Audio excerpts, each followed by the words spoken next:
Studio Katihar Sameli Chandni Chowk चौराहा। Singing by मुनकुन दीवाना।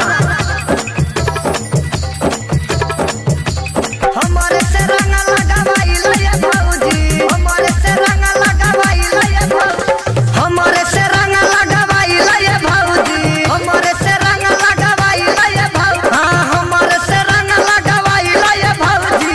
डाले खातिर अकेला छिया, अकेला छिया, अकेला छिया। अपन तनी में घर में भौजी, अपन तनी से घर में भौजी। बाबा रुपेश के चेला छिया है, अपन घर में आता हुए भौजी। बाबा रामदेव के चेला छिया है, अपन घर में आता हुए भौजी। बाबा रुपेश के चेला छिया है।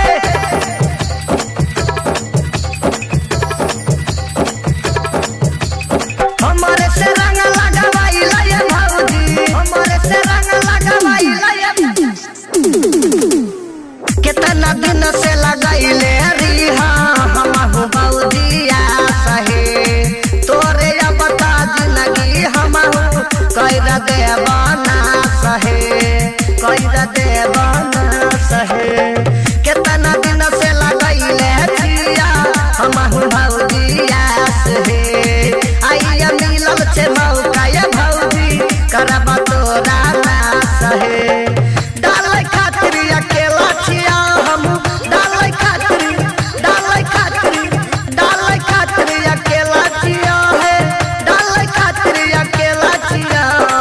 अपन घर में आता हुए भौजी, अपन घर में आता हुए भौजी।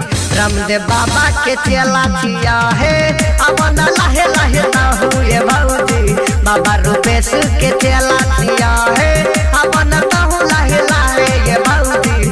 बाबा रामदेव का चेला छिया है।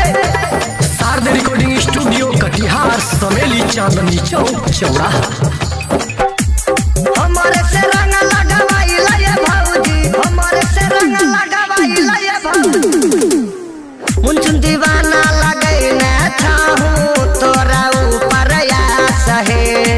आये खूने मन लये भौजी, बाबा रुपेश के खास है।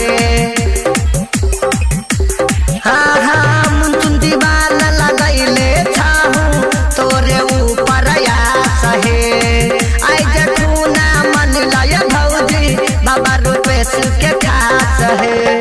डाले खातिर अकेला छिया, डाले खातिर अकेला छिया, डाले खातिर अकेला छिया है। संग में केहू नहीं अइला छिया, हमारे से लगावा लये भौजी, अपन तहु लगावा लये भौजी। बाबा रुपेश के चेला छिया है, अपन